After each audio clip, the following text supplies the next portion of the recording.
Sorry, Snoopy. You can't go with us. Dogs aren't allowed on the school bus. Woof. The problem is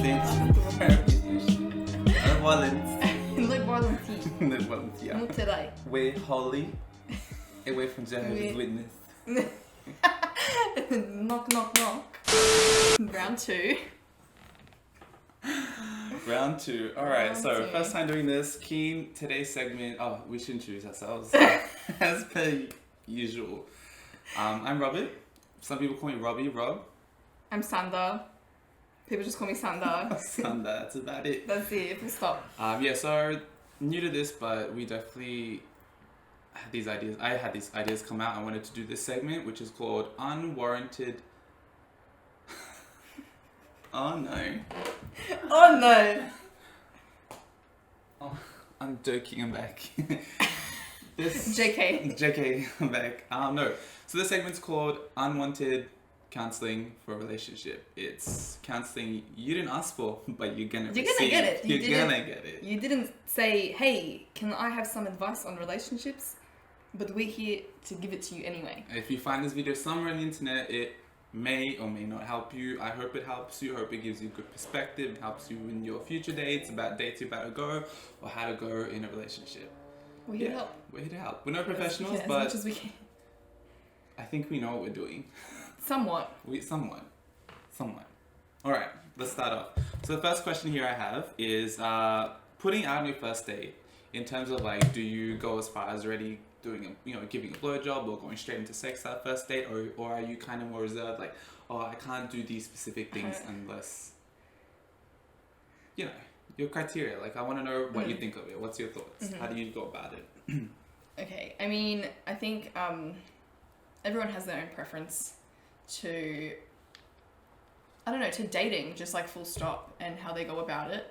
And I think it's unfair and quite frankly a little bit stupid to judge someone on what they prefer to do on a date or don't prefer to do on a date.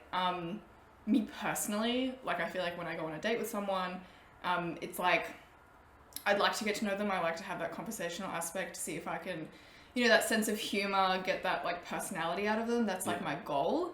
I prefer not to kind of put myself out there in the aspect of like going out for the purpose of just being sexual or getting to a point of doing something like that. Yeah. That's generally not my purpose when I go on a first date or a second date with someone, something like that. Have you ever had dates where your intention was a bit more like, less about knowing you, more like, I need my satisfaction satisfied?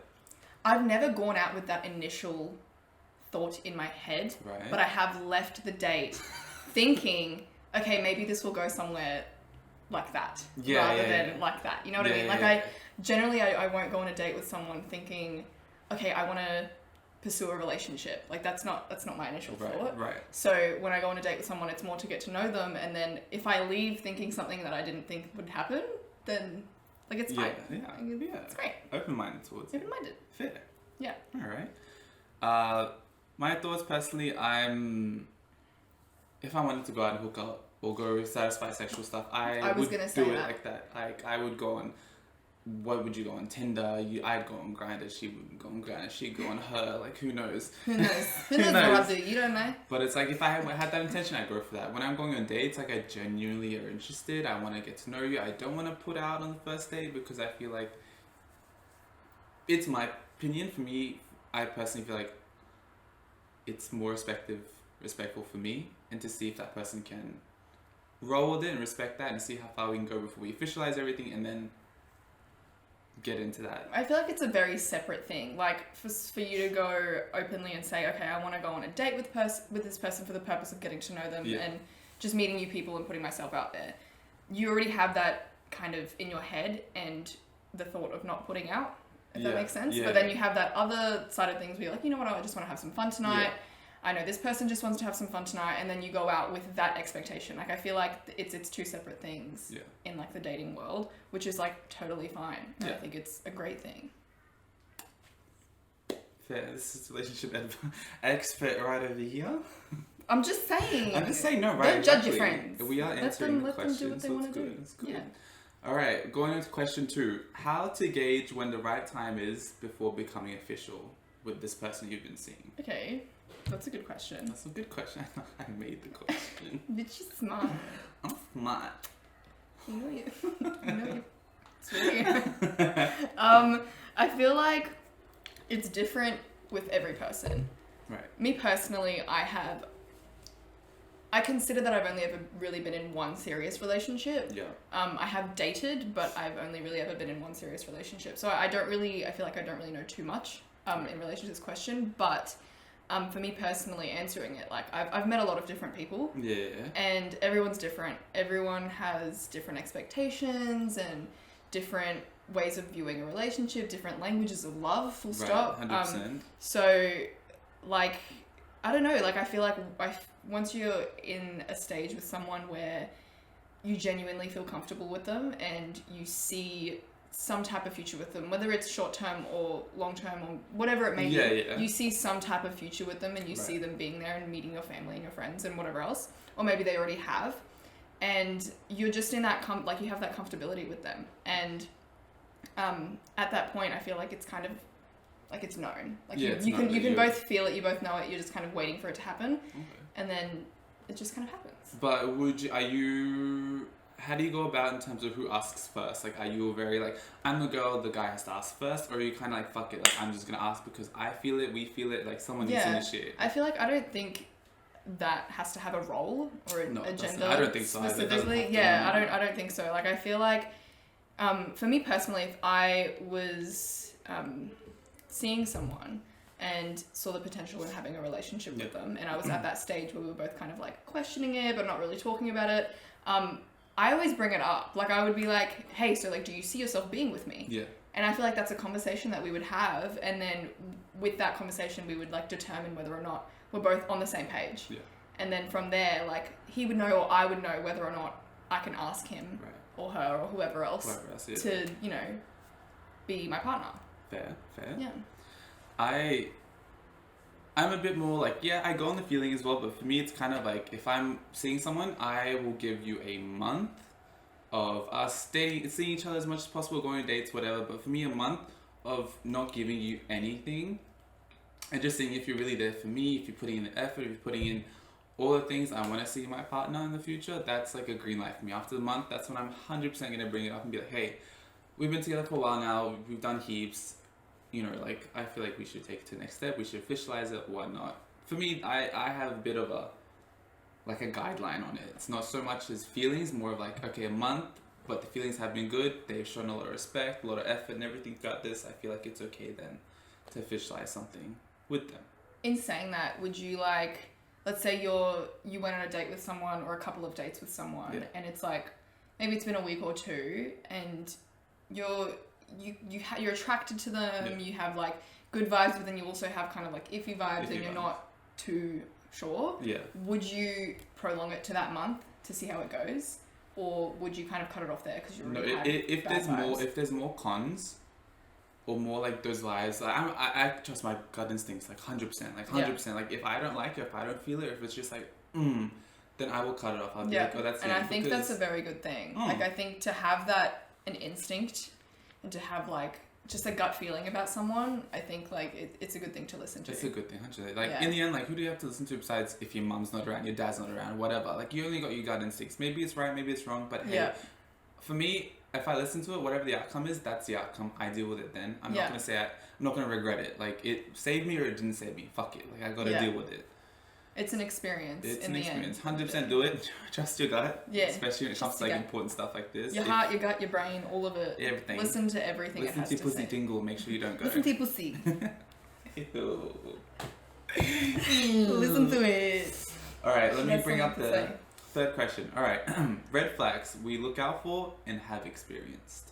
Okay. T. I'm going to go first with this one. I'm going to... Go off, sis. Go off. Red flags. I am a strong personality. I'm into the constellations and shit and whatever. Like, I'm an Aquarius. I'm very, like, free-spirited, free-minded. Nothing's going to tackle me down. So if someone goes against it or tries to really, like, crouch in on that, I get very, like, iffy about it and I will, like, pop off against it. But typical things you can look out for, I'm confrontational, I have a personality. I'm like, if there's an issue here, we're going to sort it out right now, we're going to talk about it. There's no better time than now. Yeah. I'm not going to leave it for later, so manifest or fist is even worse. Yeah. Fist is even worse. So I'm like, let's address it now. And I know currently my boyfriend, like, he doesn't like confrontation, but he's learned that, he has learned...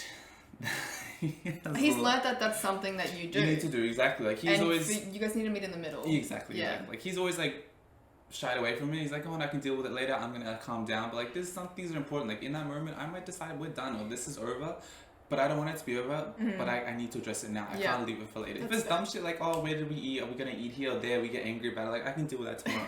But when it's like, am I going to break up with you? Have you pissed me? Have you stepped on my boundaries? I'm going to deal with it now. Yeah.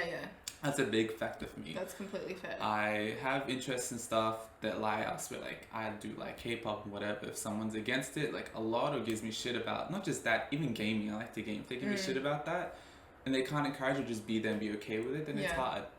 And friends that I hang out with, if you're not okay with that, whether it's female, male, it's another gay person or whatever, like if you're gonna sit there and tell me like not to do this or not hang out with them, that's also an issue. It's like this toxic. Is my life. This is me. That is toxic for someone to judge and tell you how to live your life is a toxic relationship, whether it's a friendship or a relationship. Exactly. I think anyway. Yeah. Like personally, I've experienced a lot with my past relationship and friendships even, and I've been through a lot, and having those experiences, like at the time, I feel like I would be, I don't know, like I would say that I was a bad. I couldn't really assess the situation. I couldn't really say whether or not it was as bad as it was or as good as it was or just full stop. Like I couldn't analyze the situation and determine whether it was something that I needed to leave or stay in. And it's your first relationship. First serious relationship. I think every relationship is kind of like this. You just focus on that one thing. Which I can't see. Yeah. Literally. So like having, and I like obviously being my first relationship, I was still young and like, because this was like over a year ago, like a year and a half ago now. And having healed from that and learned from it, I have been able to, like, I feel like meeting people in general, I feel like I can read people a little better. Like, just getting to know someone and determining whether or not they are someone I want to have in my life, full stop, period. Then, like, I feel like I'm a good judge of person now because of the shit that I've been through. Like, I feel like everything that was a blessing in disguise. Yeah. As bad as it was, and I wouldn't wish it upon anyone, I think it was a blessing in disguise because now I feel like the people in my life are great people and they're good for me and they respect and love me and support anything and everything that I do. And I think that that's something that everyone needs to have, a support system, something that makes them a better person. And definitely, like, I think red flags are a big thing and I'm more aware of them now, considering like everything that I've been through. Yeah. And I reckon if you do feel a red flag or see a red flag and it's something you can discuss with whoever you... Address it straight. Don't sit there and shy away. Don't sit there and go to your friends. Talk to them about it. Of course, they'll give you advice. Hopefully they're good friends. But that being said, like, you have to take up your own initiative. Go to that person and be like, hey, I don't like this. Do you do this? Like, da-da-da. Like, address it. Sort it out. That way you know whether you're going to spend time or you're going to waste time with That's something that I did wrong, was that I would keep it to myself and I would be like, you know, like, let's say I felt an emotion that probably isn't an emotion that I should be feeling. Whether it was just off or upset or angry, whatever it was, if I felt something in me, I would brush it away at the time.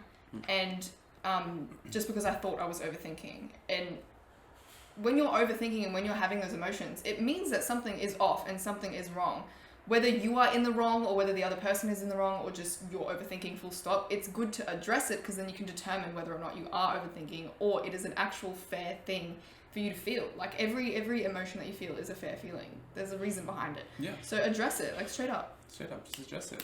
Deal with that shit. Fucking snipe it down, bitch. Get that. Oh, Lord. We got a few more questions. We are passionate about this. So why are you sweating? Bitch, this light. It's fucking... Do you wanna... I'm obsessed with that. TikTok. Bitch, TikTok. Alright, here's a question. 4. To do monthsaries or not? When I say this, it's some people only... To do what? Monthsaries, like celebrating every month with your partner. Okay. Some people like to do 6 months a year, or some people don't celebrate, or some people just like to celebrate every little thing that happens with their partners. Right. Personally, I try, if I remember it's our month 3, the month that we started, I'll celebrate it. Little things like dinner, whatever. Like it's nothing different to how I treat my partner in general. Like I always treat every day like it's a special day. I like but it's that. kind of like acknowledge it anyway. Like why not? This is your partner. Yeah. Have fun, enjoy it as much. Yes, even a big milestone, 6 months. Maybe tell people it's not a big milestone, but like my first relationship, the fact I got there, the fact I got to a year now, going on to 1.5 soon, it's like I'm gonna celebrate it. Yeah, So it's a celebratory feeling, and Yeah. why not celebrate it? If you feel like you want to celebrate it, celebrate it. Like, and I agree. Like, well, with my past relationship, considering it was my first ever serious relationship, every month was a milestone. Every month felt like an amazing thing. Like it was just exciting. Yeah. So you wanted to celebrate it. So why not? And I agree when you say like the little things. Like if it's a 1 month or a 2 month or a 3 month or a 4 month, just something small. Or even let's say you've been together for 2 years and it's come to that 2 years and 6 months mark again or something. Just something small, and you want to take them out to dinner, like as you normally would, but just make it that little bit more special because you're acknowledging that day. And I think that's really nice, and it's a nice thing to do. Like there's no harm in going out of your way to celebrate monthly No dates. harm whatsoever. There's no harm. And I feel like there's no shame in that. If you have shame in that, shame on you. No, but don't have shame. Like celebrate. Like it's a good thing. Yeah, like you said, little things. It's important. We take notice of that. You need to take notice of that. It's the little things. You can't sit there. They do a big thing every 6 months or year, and you get blinded by that he or they might treat you like shit, or forget a lot, or just not put enough effort. Like don't let that sidetrack you. Yeah, little things. Little things. Yeah, They always matter. Celebrate it. Celebrate it. Cute. Next question. When is a good time to introduce to the family, and is it important for you? Like, is it a big thing, or it's like, it's whatever if they meet my family or not? I think it's very important. Personally, growing up in a very traditional family, you would relate. We're all very close, and family is probably like number one. Yeah. Well, it is number one. Family is everything. It's up there. It is everything. And I don't know, like even when it comes to friendships, my family has to meet my friends because they're involved in that. It's my life, it's my family. If you're my friend, you're a part of the family. Full stop. Anyone that enters my life is a part of my family. That's just how it is. If I trust someone enough, then I consider them family. And when it comes to a relationship, whether you don't see yourself being with this person forever and marrying them, or if you do and you think that this is the one and that you want to, spend that dedicated time with them, then I think the family is one of the most important things. Like, I don't know when it comes to a time period, it's like, same thing goes with like when you want to ask them to be your partner. It's like you can kind of feel it. It's like your parents are asking about them, or your siblings are asking about them, or even your friends. People that are important to you are asking about them and wanting to meet them. Yeah. Once those questions start coming out, then you know that it's like it's getting serious, and you're at that point, and they are entering your life more and more, and you want them to get to know the people in it. Same thing goes with if you feel like you don't have a support system or a family in your life. It doesn't have to be an important thing, but you will always have a support system. And if you don't have an immediate family that you consider, your family or someone that accepts you, you will have your friends, and you will have your select family, the people that you choose to be your family. Your family, exactly. And you will always have that feeling where your partner is meeting your family, I think. And I think it's a milestone. It's a milestone. For it's sure. important. 100%. Yeah. I, like you said, I come from a traditional family. Like, us migrating here, living in Australia compared to where we were before, like it's loosened up their views and how they see things, and they're just very open to a lot of things. For example, like I am gay, my family, like one side knows, the other side doesn't know, and I still think family is important to tell them. So even if my situation is a little difficult, I try and slowly bring them around, even if they introduce as friends, as long as slowly the person, my family gets used to them. It's kind of like maybe that can help me open up the topic of like, hey, I'm not your traditional son. I'm a little bit different, and this is my partner. Like, fucking here you go. But definitely, family's big. Even your select family, people you create as your family, like introducing to them is also a big thing. And like whether or not you're ready to introduce them to your partner, as your partner, like having them around. Even just your friends, because you consider them your support system. Exactly. Even having them around your friends is a big deal, and I think that's a milestone for sure. Big deal. Big deal. Big deal. Next one. Just one, but what is the biggest or one deal breaker for your relationship? That's hard. It's hard. You start. I gave it to you because it's difficult. You start. You start. I'll You're start. coming at me with the hard questions. Bitch. Big deal breaker for me, or at least one deal breaker. I reckon someone that just. I've been in a situation where I'm close to my partner that they feel like they can be. I welcome you to be open to me, talk to me about things. If you don't like something, tell me or suggest it. Or if I'm doing something that you want from your partner and I'm not doing it, but I can do it, definitely tell me. Like, I'm open to that. I'm gonna tell you that. Like, we want to better ourselves. We want to better each other. We want to support each other 100%. And it's obviously how you say it.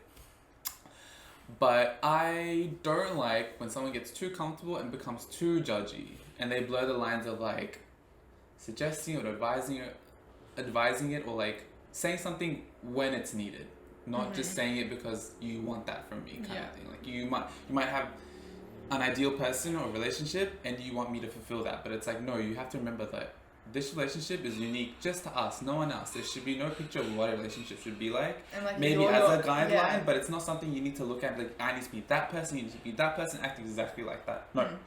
You're your own person. I'm my own person. He's his own person. And exactly. You guys love each other for that reason. Exactly. So, and my biggest deal breaker is just when someone targets my character and just says things that are very untrue. If I have to use an example, I've been said that I make dumb choices. I'm not financially okay for myself. I don't know how to look after myself. I live with family. Whatever my circumstances, I do make money for myself. I pay for myself. No one pays for me. Assumptions. Yeah, assumptions. Assumptions are the worst thing to do. It's you build this opinion of someone and then you get to know them and you know that they're really not like that, but you've still built this opinion of them, so you're always going to think of them that way.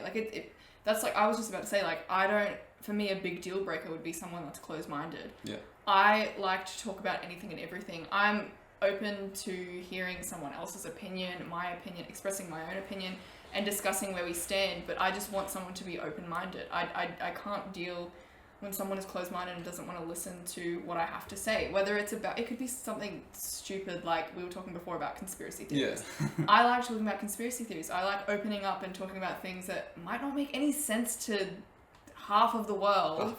But I love talking about it, whether it's aliens or just something stupid. I believe it all and I love expressing it. I would like my partner to be open-minded enough to hear me out and be engaged and interested in the conversations that I want to have. Exactly. Someone that's closed-minded and just brushes me off when it comes down to things. Or makes you feel silly about something that you really like. I don't like that at all. No. Yeah. At all. That is definitely a deal breaker. Next question: how to end a relationship on mutual grounds? On mutual grounds. Okay. Or if it's possible for you. Well, coming back to even the question before, like I said, a deal breaker is someone that isn't open-minded, but also communication. Communication is key in anything and everything. So as we were talking about before, whether, let's say you're feeling an emotion that is odd and you shouldn't be feeling it, you need to be able to communicate that to your partner or your friend or whatever kind of relationship we're talking about here. You need to be able to communicate that. And to communicate something, even if it is as big as a breakup or feeling like something is at its end or at its close, you need to be able to communicate that in a way that both of you are on the same page and at an understanding level. It's not someone's gonna have some grudge against you for the rest of your life. I think that's unfair. It depends on the situation. Choose spring water by new.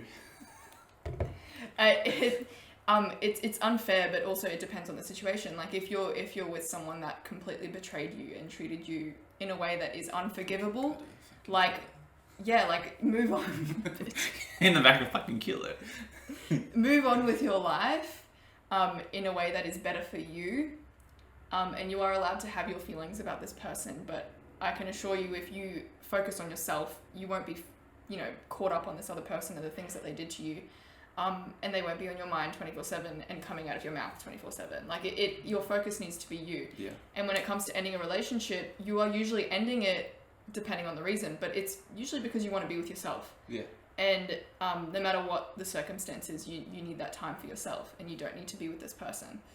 So to be able to communicate that and be on the same page and express your opinions, and for you to say why it needs to end, and for them to say why they want to be with you or they want it to end too, you have that common ground, and you can do that. You can do that. Yeah. And I feel like you just have to really get past the awkwardness, the shyness, or the fear of like what's going to happen after. No.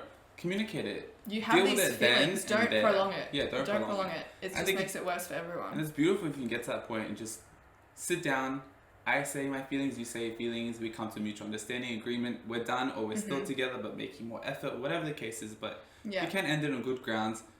Do it. I don't believe sometimes that I can be friends with my ex. Like we can, as I said before, it depends on the mutual circumstance. once again. Yeah, but like I'm not gonna sit there and still go out of my way to talk to you. I'm not gonna go out of my way to communicate with you, like be besties and whatnot. Like it doesn't work like that. Yeah, no. Considering we had that chance, it didn't work. We're done.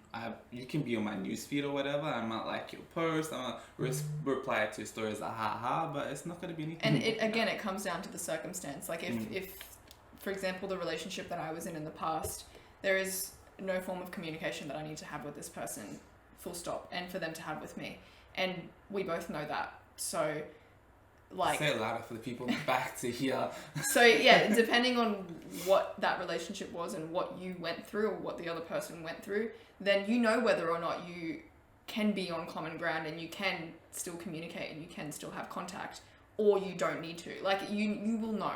And depending on the situation, I hope that you guys can communicate to each other, because I wasn't able to have a nice, normal, civilized conversation, and it had to end the way that it did. Yeah. And, I'm grateful for everything that I've been through because of the person that I am today. Yeah. But, like, it just depends on the circumstance. But I believe that relationships can end civilly depending on circumstance. Yeah. Like I said a million times, the fucking circumstance. Alright. This is something I've heard from a lot of people, and I also kind of believe in it, so I'm going to pitch this question and see what you think of it. Okay, T. No matter how long you're in this relationship, I would say yeah, but traveling internationally with your partner is a must-do to test compatibility. Okay. For me, it depends on someone's opinion on traveling in the first place, and whether or not they want to, full stop. But if you don't want to, don't come clicking on this video, don't come watching this. We travelers, if you don't travel, bye. Get the fuck out. But me being someone that absolutely adores traveling and experiencing different cultures in the world and adventures. I'm a very adventurous person. Very adventurous. This bitch is fit and she's adventurous. You want to hike a mountain? Not me, her. Yeah. Yeah. But I love traveling. I love experiencing different things. And considering I'm already doing that as a single woman with my friends, I would love to be able to do that with my partner. And I think that's very important. And even not just with my partner, in the future when I have children and whatever else with this person and we're married, I want to be able to travel with my family. Yeah. And I think that's important. And not even just to build a deeper relationship and a connection, but for the both of us to experience different parts of the world and different cultures. And I think it is a big test, 1,000%, because you're not in your everyday, day-to-day life. You're not doing your everyday schedule, the things that you're used to, the people that you're used to seeing. It's not the same thing. You're in a whole other world. You have so much more freedom, and you plan it, and you have things to do, and you're with someone every single day for as long as you're there. Whether it doesn't matter if you're not moved in with them or not, but like, if it's the first time you're with this person every single day, you're going to learn their behavior, their test. Habits. You're going to know everything. You're going to know when they shave. I was going to add extra to like when they shave their and that's pizzy, even like, let's say you move in together before you travel. That moving in is a test. Traveling is a test. Like, it's like you experience their day-to-day life and who they are. Deep in there. Exactly. And how they deal with... When they shave. When they shave, you just know. But I definitely agree with it. Some people are just like, oh, no, whatever. But I think, especially if you're thrown into like a totally alien environment and you all have to only have each other to depend on, and how you work together, how you resolve problems, how you solve problems, how you go about anything. Like, it's such a big test. So I think it's important. It does test compatibility. Some people can't afford it, but if you can afford it to travel together, go travel together internationally. Yeah, you can go interstate, but I don't think it's not still at the 1,000%. It's just like there at the 10%. Yeah. So I agree with it. I reckon it's good. I agree too. Do it, 100%. Do it. It's a test. Travel in general. Even if you're single, go fucking travel. Maybe you find a partner there. Good Luck afterwards with the whole like visa long shit, distance, whatever. bitch. Long distance, whatever. Just good luck. Next, finding out if they work in your environment or habitat. And what I mean by that is, I'm gonna go first as an example. I like to club. I don't club all the time, but I like to club. When I club, I dance, I get loose. Like, obviously, if I have a partner, I'm not gonna go grinding with people I don't know, especially like another guy. Like, I'm with my girls, with my group, have a good old time with them. And I hate feeling like I have responsibility. Okay, if like we're all drunk and I sober up first, my responsibility is to look after everyone. But when I'm having fun and I go out to drink and just let loose, have a good old time, I hate having responsibility, thinking about how someone's feeling, how someone's doing, what they like I don't need to be doing that. Exercising, I have ups and downs. I'm not an exercise fanatic. I'm not the best at it. I like to do it. I try to do it. I try to motivate myself. At my own pace. At my own level. Whereas my boyfriend, he's up there. He went from being fat to skinny now. He's like pushing it. He did that. He's he transformed. And exercise is a big thing to him. But for me, I have times where I've gone to exercise with him and he's like, let's exercise. I'm like, cool, let's do it. Like, let's run, let's do this, that, whatever. I'm going there 100%.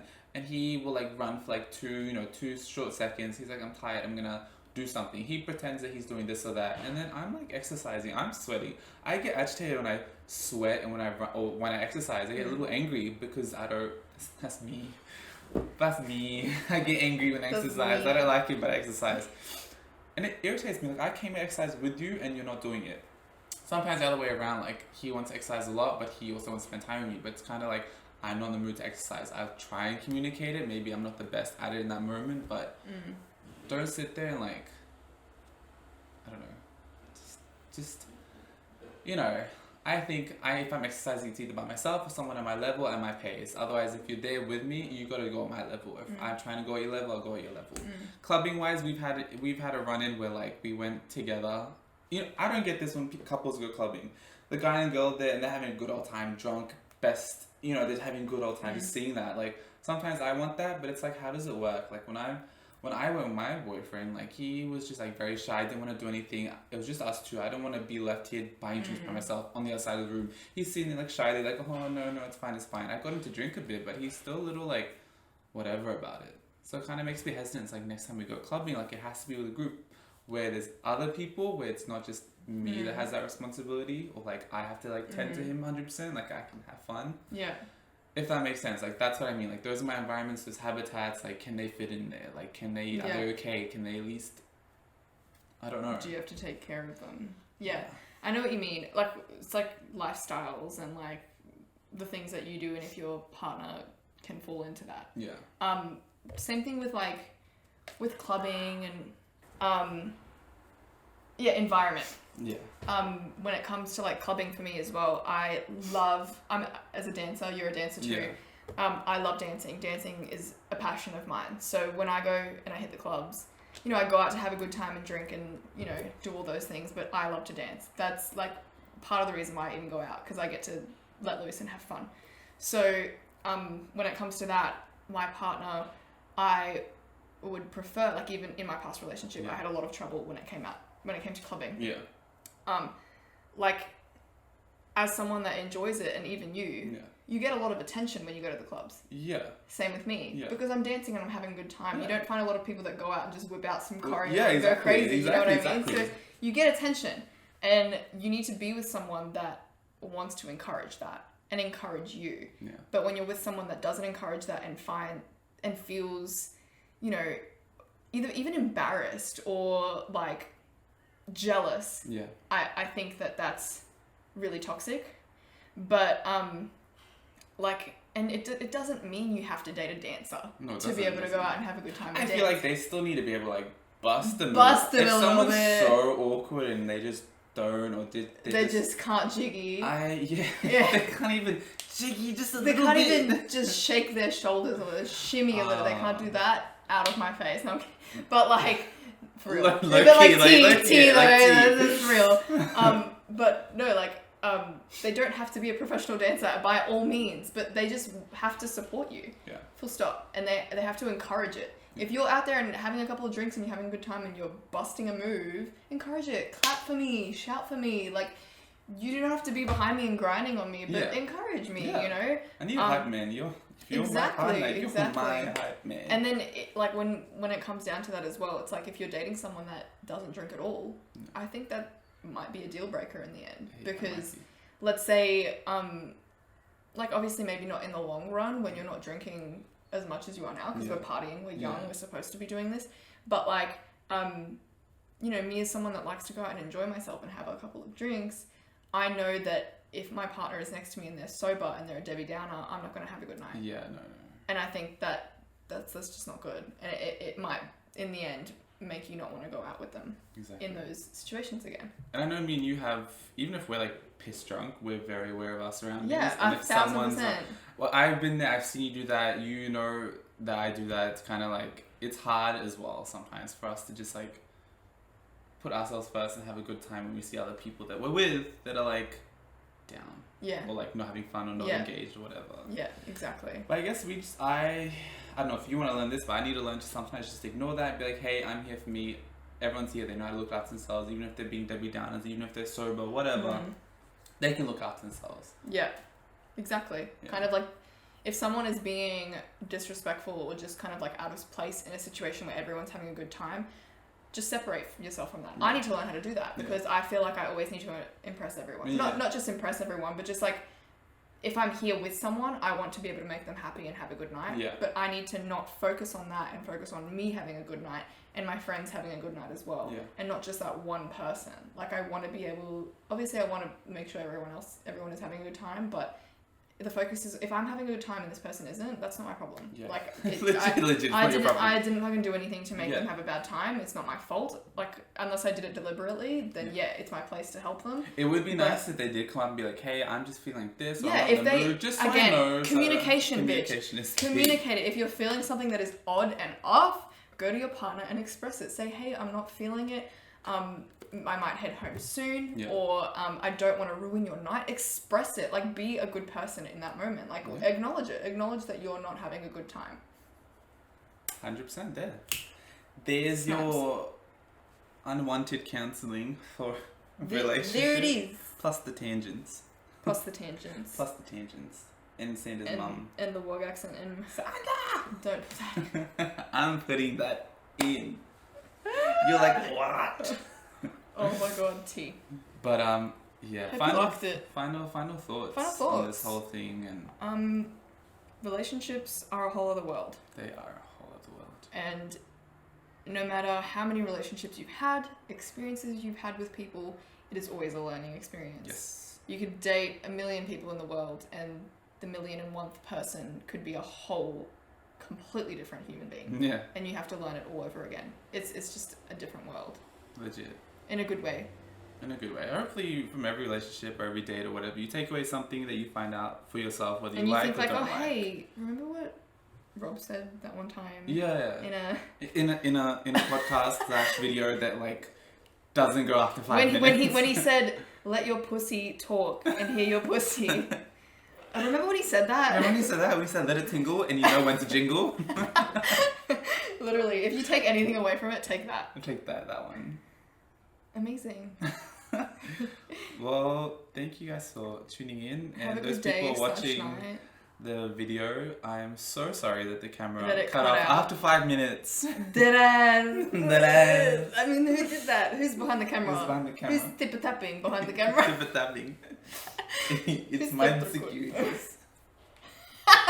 It's my insecurities. And all of them. Alright, well, you guys be good. Follow us on our social media. Definitely send us DMs or messages about anything. Any questions, any opinions, any stories. I love stories. Yes, I love stories. I love reading them about anything. Lay it on us. Yeah. And even if you have any ideas for Rob for the future, for the stuff that he's doing in his podcasts, lay it on it. Yeah. He's excited. Do it. Happy to talk about anything, everything. I am unfiltered, honest, and I'm going to be...